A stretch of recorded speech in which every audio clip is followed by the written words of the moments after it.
কাজের সন্ধানে ইউরোপে আসতে গিয়ে প্রতিবছর প্রায় 2 শতাধিক বাংলাদেশি নিখোঁজ হচ্ছেন। আফ্রিকার দেশ সেনেগাল, মালি, আলজেরিয়া, সারা মরুভূমি ও মরক্কো পাড়ি দিয়ে ইউরোপে আসতে গিয়ে পথের মধ্যে অনেক বাংলাদেশি নিখোঁজ হন। তাদের খুঁজে আত্মীয়স্বজন প্রতিনিয়ত টেলিফোন করেন, কিন্তু কেউ জানে না ওরা কোথায়। মা বাবা দিনের পর দিন অপেক্ষায় থাকেন তাদের প্রিয় সন্তান উপার্জন করে টাকা পাঠাবে, কিন্তু তাদের অপেক্ষা আর শেষ হয় না। বিভিন্ন জায়গা থেকে ফোন আসে, অনেকের ভাই, অনেকের বোন জামাই নিখোঁজ। ওরা খবর নিতেছে আমাদের ম্যালেরিয়া ক্যাম্পে আসছে কিনা বা কোথায় আসছে, পিছে আমাদের সাথে দেখা হয়েছে কিনা, এই সমস্ত জিনিস এখনো পর্যন্ত আমাদেরকে জিজ্ঞাসা করে।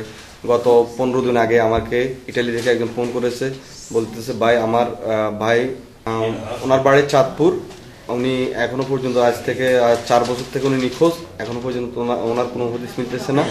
এই জন্য গত 15 দিন আগে আমার কাছে ওনার ভাই ফোন করেছিল ইটালি থেকে।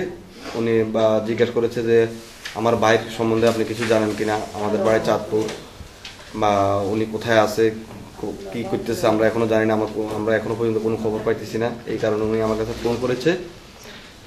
তাই এইভাবে আরো অনেক ফোন এসেছে আমাদের কাছে, আমার কাছে আসে এবং আমার অন্য ভাইদের কাছে আসতেছে ফোন বিভিন্ন জায়গা থেকে। কেউ ইটালি থেকে করতেছে, কেউ বাংলাদেশ থেকে সরাসরি করতেছে ফোন।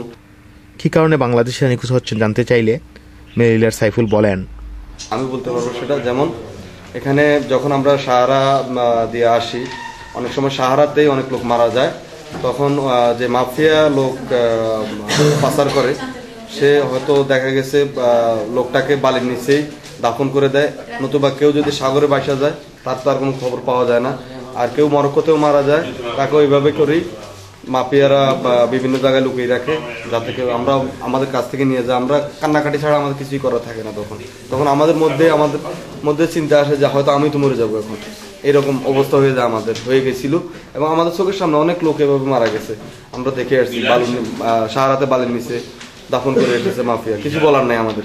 কারণ অবৈধ পথে মিথ্যা কথা বলে যেসব দালাল বাংলাদেশিদের মৃত্যুমুখে ঠেলে দিয়েছে তাদের বিচার দাবি করে বলেন, অবশ্যই আমরা তাদের শাস্তি দাবি করি, কারণ তাদের কারণে তারা আমাদেরকে ধোকা দিয়েছে। তারা বলেছে আমাদেরকে ডাইরেক্ট স্পেন পৌঁছাবে, এবং কেউ বলেছে যে আপনারা একটু বাই রোডে যাইতেছেন, ঠিক আছে, আপনাদের কোনো কষ্ট হবে না, ডাইরেক্ট আপনাদেরকে ফ্লাইটে করে বা আফ্রিকার যে কোনো দেশ থেকে আপনাকে ফ্লাইটে করে মরক্কো নেওয়া হবে, মরক্কো থেকে আবার আপনাকে ফ্লাইটে করে স্পেনে পাঠানো হবে। কিন্তু তার মধ্যে দেখা গেছে আমাদেরকে এক গাড়িতে 30 জন 35 জন, যেখানে 5 জনের সিটের গাড়ি, সেই গাড়িতে 30 জন 35 জন লোক ঢুকে এনেছে। এইভাবে করে আমাদেরকে অনেক কষ্ট দিয়েছে, তারা অনেক কষ্ট দিয়েছে। এবং দেখা গেছে 15 দিন 20 দিন পর্যন্ত আমাদের কোনো খোঁজ খবর নেয়নি। আমরা পড়ে রয়েছি মরুভূমিতে, আমাদের কোনো পানি নেই, খাদ্য নেই, কিছুই ছিল না। আমরা এখানে জীবন নিয়ে এসেছি, এটাই আমাদের ভাগ্য। আমরা অনেক কষ্টের বিনিময়ে এখানে এসেছি। অবৈধভাবে ইউরোপে আর যেন কোনো বাংলাদেশি না আসেন সেই আহ্বান জানিয়েছেন মেরিলার বাংলাদেশিরা। রূপচাঁদা রূপক, বাংলা টিভি, মেরিলা, স্পেন।